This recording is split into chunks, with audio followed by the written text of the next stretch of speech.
welcome to another lesson. So last time, let's have a short recap. Last time we discussed about the introduction of academic writing, and we've learned a lot that academic writing has a formal tone of style, diba? You are not allowed to use those words na hindi naman related about the topic itself. It should be directly related. And another, we also discuss about the natures of academic writing. We have begin with clear assumption, rely on several sources. We also have use formal words and end with valid conclusion. So that's it for natures of academic writing. Next, we also discussed about the structures of academic writing. So we have, as far as I remember, we have description, we have sequence, comparison, problem and solution, and then cause and effect. And next one, we discuss also about, we have purposes of academic writing. So we have persuasive purpose, analytical purpose, and last but not the least, we have informative purpose. So that's it. We have nature, structure, and purposes. And we also discussed about the strategies in reading academic texts. So we have Ma! we have in strategies, we have paraphrasing, outlining, synthesizing, and summarizing. So those are the topics that we discussed last time. So kung hindi nyo po yun napanood, meron pong vlog yon. Merong video type explanation about dun sa mga topic na yun. Ang nakalagay is, kung hindi ako nagkakamali, vlog number 5 yata yun, academic writing. So, in-explain po doon yung mga yun. Okay. So, now, let's proceed to our next lesson, which is lesson 2, that is reading academic texts. Reading academic text, that is lesson 2. So, according to we have here this one. Hindi ko kasi mapakita kasi limitado lang yung sources limitado lang yung nahirapan ako paano ipakita to. Pero explain na lang natin ng medyo mabilis pero maiintindihan pa din. So according to Fisher and Frey 2008, ilalagay ko na lang dito yung yung nakalagay. Students of the 21st century must be able to locate, understand, evaluate, and use written information in their personal and academic life. So that quote is intended for you as a 21st century learners, to all of you, no? You as a 21st century learners, you as a 21st students, you must be able to locate, which is to find, understand, which is to comprehend, intindihan, and then evaluate, make a judgment about a certain academic text.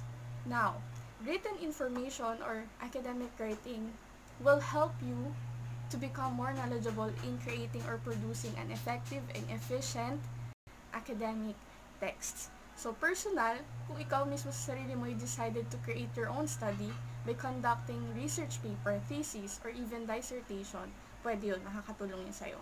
In academic lives, siguro I think the best way is, for example, as you conquer your senior high school and then your college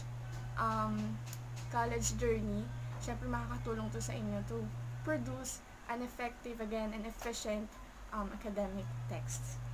Next one, we have 4 concepts of academic text or 4 cores. Meron tayong pagtutuan na we have 4 topics here na pagtutuunan ng pansin. So we have reading versus critical reading, logical fallacies, basic structures of academic text, and identifying thesis statements. So those are the topics na i-discuss natin for today's video. First one, let us define what is reading. So I know a lot of you already know what is reading. Yeah. And according to Love and Flood 1978, first, reading, is a decoding process. Why is it sinabi natin it is a decoding process? Because you are able, or you must be able to break down the written codes. And if you break down the written codes, then that is I think that is also the time When you break down the written codes, that means you really understood what is being inculcated within the text.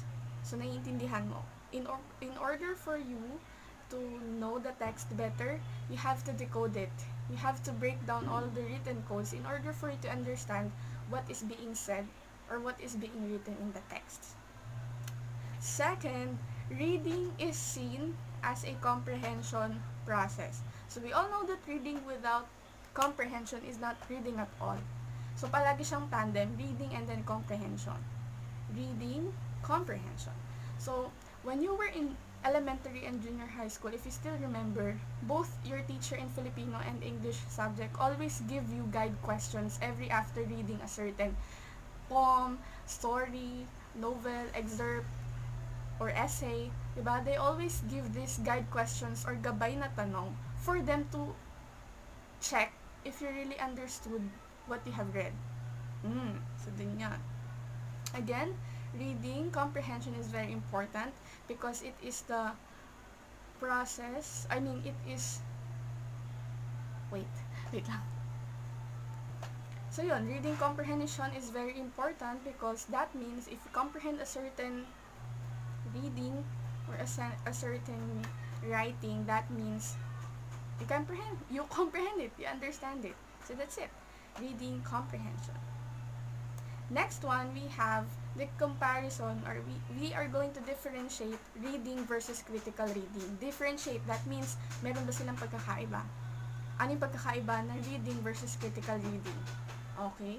So, mag-isip kayo dyan. Habang nanonood dito, what is the difference? What do you think is the difference between reading versus critical reading?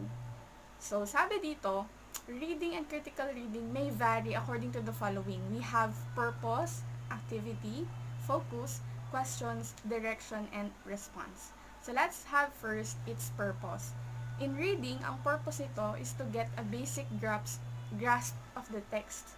So, meaning, those fundamental things that you have or you must know within the text, yun. Doon ka lang mag-focus, the fundamentals, the basics. On the other hand, in critical reading, must be in a level up because here, ang purpose ni critical reading is for you to form judgment about how a text works. So, ginajudge mo. So, after you read it, as you are reading it, you formulate your own hypothesis, no? In order for you to make a judgment. Next one, we have activity. In reading, it is more on absorbing and understanding. So, as you read it, you're just receiving the information. Ina-absorb mo lang. And then, of course, you comprehend it. Ina-understand mo. On the other hand, in critical reading, there are 3 na mas pina-level up. Hindi lang basta i-absorb mo and then i-understand. This one, in critical reading, you have to analyze, no? Interpret, and then evaluate. So, there are 3. Analyze, interpret, and evaluate. Analyze, you have to interpret and analyze is some of the same, diba? Na-analyze mo in a way na dapat intindihin mo mabuti kung bakit merong ganong text. Evaluate it. Sino-sino yung makikinabang nun? Against ka ba dun or hindi? Now, in reading, yung focus niya, it's about focus and questions, pagsasabayin na lang natin. Sa reading, we have what a text says or what is the text saying. So, it's more on ano ba yung sinasabi ng texts. On the other hand, in critical reading, what a text does and means, and then how does the text work, and what does the text mean. So, hindi lang siya nag-focus na sa kung ano yung sinabi ng text. You, as a reader, also have the chance to whether agree or not dun sa point of view ni author. So, there's an interaction with you. Hindi ka lang receiver ng information. You also give. Parang you interact with the text by giving your point of view, by commenting, or by sharing your ideas as well, if you are against or not. Next, we have direction. In reading, the direction is with the text. Since puro basic lang naman yung pinagtutuunan ng pansin about it, so with the text ka lang. However, in critical reading, we have against the text. Just like what I said earlier, if you read critically, you can be able to give your own point of view. Like, in critical reading, you can be against the text. Kasi yun yung evaluation mo, yun yung judgment mo. There is this certain,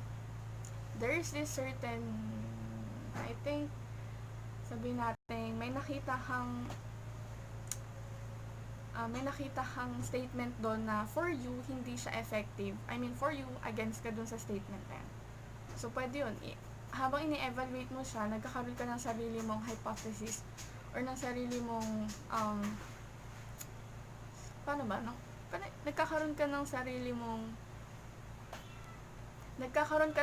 mong stand about the argument. And last but not the least, we have response. In reading, it's all about restatement or summary. Since basic lang yan and you're just receiving the information, so your response says or like restatement, going to restate the argument and then have a summarization. However, in critical reading, it is more on giving description. Napag-aralan natin last time, no? So, structures of academic text, we have description and interpretation and then evaluation. In description, yun na yung you can give your own, after you read that argument or that text, you can give your own description about the topic. Kung ikaw ay again, or kung gusto mo lang magbigay, yan, add some additional information. I mean, give some additional information. So, in description, you're just going to, you can give your own example, its features, and then its characteristics. In interpretation, of course, you have to interpret it more clearly by citing your own by citing your own sources or by citing your own ideas and opinion. Ideas lang. And then evaluation, giving a judgment. So that's it. Giving your own judgment. And that is what we call the interaction within the text. Kapag nakapagbigay ka ng judgment about it. So, hindi lang siya puro basic. So, next. What do we mean by critical reading? So, sabi dito, it is a more active way of reading. Why is it is a more active way of reading? Because the reason is, take note, it has a deeper and more complex engagement within the text. Now, when you read critically, baguhin natin. When we read critically, isama ko yung sarili ko. When we read critically, we use our critical thinking skills for us to question both of the text and the way how we understood it. Ha? Kapag critical reader ka, kini-question mo yung text and at the same time, kini-question mo din yung pagkakaintindi mo about it. So, yun na yun. Nagpo-form ka ng you form your own interpretation, your own description, and at the end of it, meron kang nabubuong sarili mong evaluation about the text. So now, in order for you to become a good and effective critical reader, an effective and efficient critical reader, you must avoid the following logical fallacies. Now, what do we mean by logical fallacies? So, we're going to discuss it sa separate video kasi hindi na kaya nung phone ko. So, that's all. Let's go to the next video. Bye.